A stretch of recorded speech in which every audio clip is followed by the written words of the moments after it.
Hey y'all, Juan from Omega Gaming here at the Houston Regional. We had 9 rounds of tournament today. My man went 8-1 Yes, sir. with 450 players. So what's your name? Capped out. My name is Grant Wilhelm. Like one said, I went 8-1 with Cyberse and Eldlich today, 60 cards.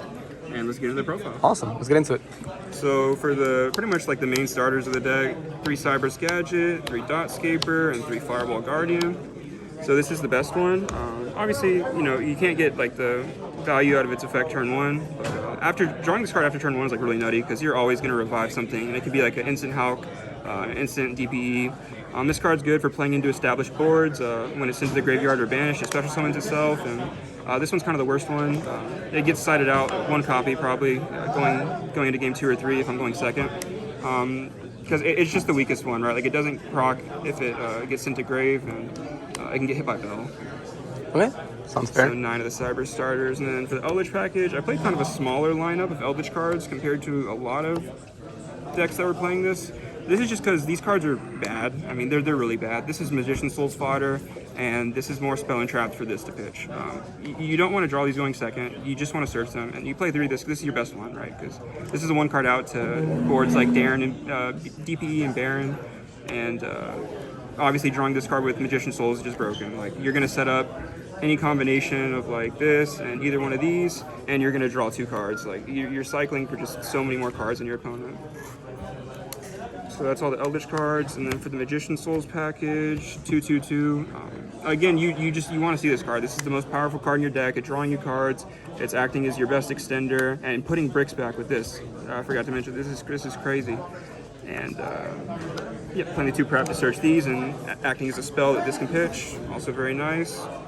So 6 of those cards, and then the Adventurer package.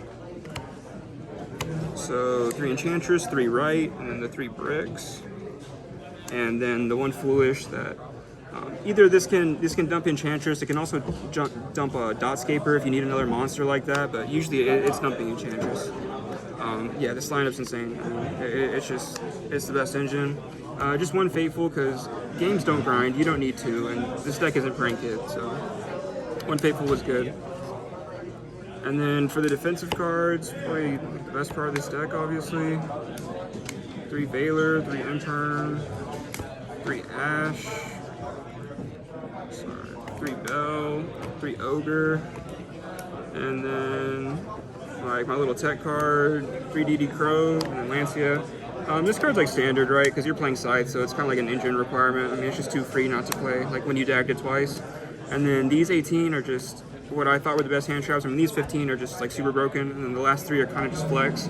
I went with this card today because of its obviously always good versus like DPE. People are like randomly playing around Super Poly blind, so you get the opportunity to get like a lot of value out of this card. And additionally, it's really good versus Despia. So I was scared against playing a lot of Despia and then maybe not having this live because they're searching the continuous spell that stops the Branded in Red from getting negated. And so you just DD Crow them instead, and it works out. I didn't play any Despia today though. But it was good. If I wasn't playing DD Crow, I'd probably be playing Token Collector or Nib. And I don't think Nib is very good right now. And I didn't play Token Collector because I thought there were going to be a lot of Despia. And so 2 more defensive cards, so that's 19 hand traps. And then these like my last 2 defensive cards. Pretty much these would be like 2 Eldritch cards if they weren't these. But this card's really good. Just being able to play around the Adventure engine without like committing an Ash or a Bell to it is really nice, and being able to hit the Prank Kid quick play, and just a lot of times when this card comes up, and I wanted to have this somewhere in my deck, but I couldn't fit it in the side deck, so it went pretty well in the main deck. And the last 5 cards are the DPE engine and Scythe. This won me, I couldn't even tell you how many games this won me today. I think it resolved every time though. It's kind of unreal. Nice. I got very lucky. And then for the extra deck, got 2 Anaconda. I mean, pretty much mandatory. Obviously, you got to rock with the 2. Your first one's going to get stopped like 50% of the time. 2 of the Defo-T and the Link Disciple. So these are just like part of the engine, part of the main combo, where any 1 card gets you you go into this, and then you get to shuffle a card, so you get to cycle bricks out with this card, which is just so huge. Like, if you do this and Illusion of Chaos, you're putting 2 cards from your hand back to your deck, and when you're playing so many bricks, like, that's just so insane. Lingeribo, Link Spider, Dark, the Hauki package. So Hauki, Celine, access code. Any tuner, you play all the hand traps are tuners. Like this happens so many times, and it's just game.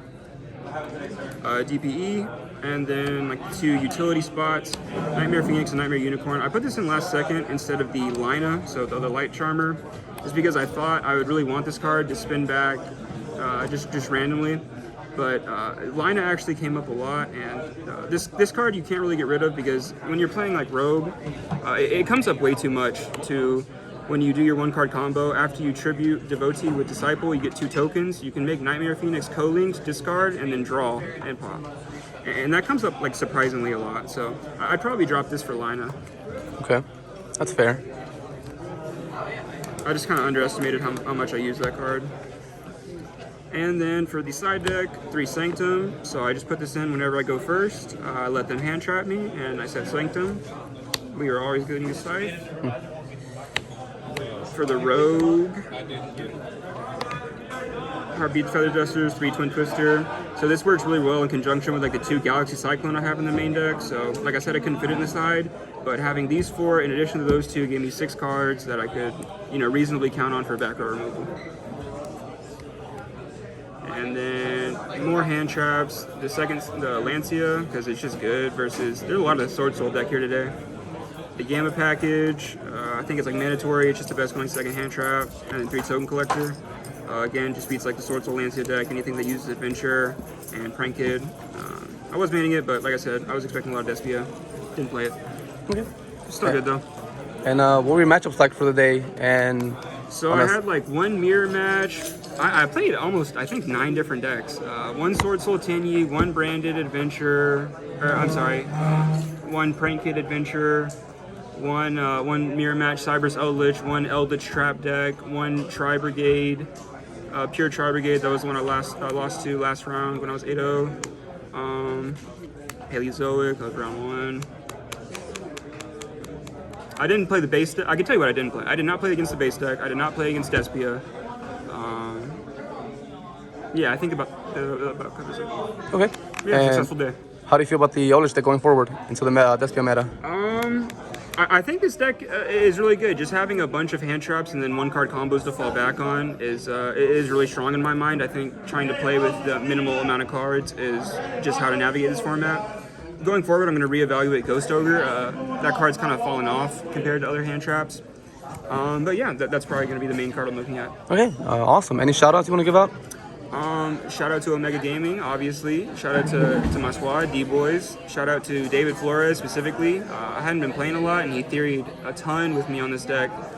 Really got me there, got me caught up on the current meta, and on a lot of the side deck choices and main deck ratios, specifically the small Eldritch amount of cards was his idea, and it really came through. Not seeing those cards as often as I should. Awesome, man. Well, good job, and again, congratulations. Thank you.